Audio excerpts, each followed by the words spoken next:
12 आणि 13च्या रात्री इकडे खालापूर आणि खोपोली पोलीस ठाण्याच्या हद्दीमध्ये 2 घटना घडलेल्या होत्या. एका घटनेमध्ये अ, गोवंश जे आहे तर ते 3 बैल आणि हे त्या ठिकाणी मिळाल्यामुळे त्या ठिकाणी 2 समाजामध्ये दगडफेक झालेली होती आणि गुन्हा नोंद झालेला होता. आणि दुसऱ्या दिवशी खोपोलीमध्ये एक घटना घडलेली होती की एका व्यक्तीला अडवलेलं होतं आणि त्यांना घेराव केलेला होता. तर अशा 2 घटनांमुळे 2 समाजामध्ये जे काही अविश्वास किंवा असे काही जे वातावरण आहे, तर या निमित्ताने आम्ही दोन्ही समाजाचे म्हणजे मुस्लिम समाजाचे आणि हिंदू समाजाचे लोकांना बोलून त्यांच्याशी चर्चा करतो आहोत. त्यांचे म्हणणं काय आहे ते ऐकून घेत आहोत आणि त्यांचे जे काही प्रॉब्लेम्स आहेत किंवा त्यांच्या जे काही शंका आहेत त्याचं निरसन करतो आहोत. याच्यातून एकच आहे की हा जो दोन्ही समाजातला जो सलोखा आहे तर तो राखण्यासाठी पोलीस प्रयत्न करत आहेत आणि निश्चितच म्हणजे हिंदू आणि मुस्लिम दोन्ही समाजाच्या कडून हा पॉझिटिव्ह असा प्रतिसाद मिळतो आहे आणि मला वाटतं की या निमित्तानं जे काही अविश्वासाचे किंवा ह्याचे जे वातावरण आहे तर ते निवळण्यासाठी निश्चित मदत होईल. त्याचबरोबर पोलीस विभागाच्या वतीनं पुरेसा पोलीस बंदोबस्त ठेवण्यात आलेला आहे, पेट्रोलिंग ठेवण्यात आलेली आहे. महत्त्वाचे जे पॉईंट्स आहेत त्या ठिकाणी फिक्स पॉईंट्स लावण्यात आलेले आहेत,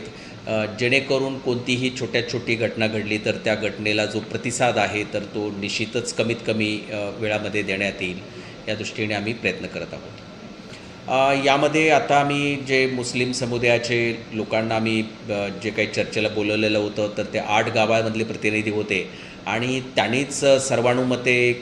या बाबतीमध्ये एक निर्णय घेतलेला आहे की गावामध्ये कुणी पण गोवंश हत्या किंवा काही जर समजा कटाई करत असेल तर त्याची माहिती ते स्वतःहून पोलिसला देणार आहेत. अशा पद्धतीची कल्पना आम्हाला त्यांनी दिलेली आहे आणि ही निश्चितच स्वागतार्ह बाब आहे की गावामध्ये कुणीतरी एखादाच असं काहीतरी कायद्याचं उल्लंघन करत असेल तर त्याचा काय असतो की त्याच्यामुळं इतर लोकांच्यावरती त्याचा ब्लेम जात असतो आणि म्हणून गावानेच ठरवलं की असं जर गावामध्ये कोणी करताना मिळालं तर आम्ही पोलिसांना इमिडिएटली कळवू. तर अशा पद्धतीने ह्या 8च्या 8 गावांमध्ये हा निर्णय झाला आणि ही निश्चितच स्वागतार्ह बाब आहे आणि मला असं वाटतं की भविष्यात पोलिसांनासुद्धा हा जो गोवंश हत्याबंदी कायदा आहे तर त्याचं 100% जे इम्प्लिमेंटेशन आहे ते करण्यामध्ये निश्चितच मदत होणार आहे. आपल्याला कल्पना आहे की आता आज शिवजयंती आहे,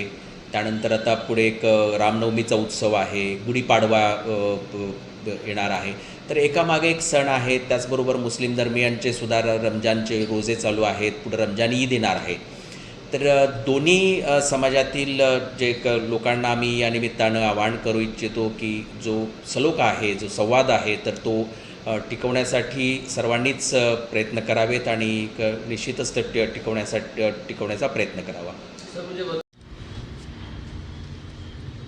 मागील काही दिवसापासून खालापूर तालुक्यातच नव्हे तर संपूर्ण महाराष्ट्रात व देशभरात जे काही 2 समाजामध्ये जे काही वितुष्ट निर्माण होतं आहे त्याला कुठेतरी एक कारण सापडतं आहे. मग ते कुठलंही उत्सवाचं कारण असो या कुठलंही कारण असो, तर याच्यामध्ये सगळ्यात मोठं कारण आहे ते गोरक्षा व गोहत्येसंदर्भातलं कारण आहे की जिथे नेहमी 2 समाजमध्ये गटतट निर्माण होतात व आमनेसामने तयार होतात. त्यामुळं समाजामध्ये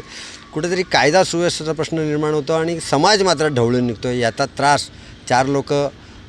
जी काही करणारी असतात याचा त्रास मात्र संपूर्ण तालुक्याला, जिल्ह्याला व संपूर्ण राज्याला मात्र आपण होताना वारंवार पाहतो आहे. व त्यामुळं आज खालापूर तालुक्यातील सर्व मुस्लिम समाजाच्या जी काही 8-9 गावं आहेत यांनी एकत्र येऊन मागील 5-6 दिवसापासून जो निर्णय घेतला आहे व त्याची जी अंमलबजावणी केली, प्रत्येक तालुक्यातल्या मुस्लिम लोकवस्ती असलेल्या गावागावामध्ये जाऊन प्रबोधन करण्यात आलं आहे की जेणेकरून गोरक्षा ज्याप्रमाणे गोरक्षा करायला पाहिजे तर गोरक्षा करा. आता कायदा व कायदा सुव्यवस्था बिघडून देऊ नका. त्यामुळे 2 समाजाच्या प्रत्येक माणसाला कुठेतरी भोगायला लागतं आहे आणि गोरक्षाला भारतामध्ये एक हिंदू समाजामध्ये एक मोठं स्थान देण्यात आलेलं आहे. त्याप्रमाणे आम्हीही मुस्लिम समाजानेही मात्र गोरक्षा पाळण्याचा जो निर्णय या ठिकाणी घेतलेला आहे. खालापूर तालुक्यातील संपूर्ण 8 मुस्लिम गावं ही आता इतर समाजाच्या खांद्याला खांदा लावून गोरक्षा करण्यासाठी पुढे येत आहे व त्याचंच आज इथं प्रत्यय पाहायला भेटला आहे की जे रायगड जिल्ह्याचे जिल्हा पोलीस अधीक्षक सोमनाथ गारगे यांना या ठिकाणी खालापूर येथे खालापूर तालुक्यातील मुस्लिम समाजाच्या वतीने गोरक्षा आम्ही करू हा जो निर्णय घेतलेला आहे त्याच्या वतीने जो निवेदन देण्यात आलेलं आहे व तसेच यापुढेही शासनाला व कायद्याला जेव्हा पोलीस सहकार्य मागतील व प्रशासन सहकार्य मागतील तेव्हा आमच्या या 8 गावांमध्ये जो मुस्लिम समाज आहे त्यांची जी एक समिती तयार करण्यात आली आहे ही समिती ही पूर्ण शासनाला सहकार्य करेल व कायदा सुव्यवस्था कुठेही बिघडून देणार नाही व जे दोषी असतील मग ते कुठल्याही समाजाचे लोक दोषी असतील त्यांना मात्र कठोर कारवाई करण्यात मुस्लिम समाजही आता यापुढे पोलिसांना व समाजाला सहकार्य करेल हीच भूमिका आज या ठिकाणी सोमनाथ गारगे जिल्हा पोलीस अधीक्षक यांच्यासमोर घेण्यात आली व त्यांना तसे निवेदन देण्यात आले. मला अभिमान वाटतो आमच्या खालापूर तालुक्यातील मुस्लिम समाजाच्या मुस्लिम लोकवस्तीचा व त्याला साथ देणारे जे काही इतर समाज आहेत त्यांचा की आज राज्यामध्ये पहिली ही घटना पहिला हा तालुका असा स्थापन झाला आहे की जेथील सर्व मुस्लिम समाजाच्या वतीने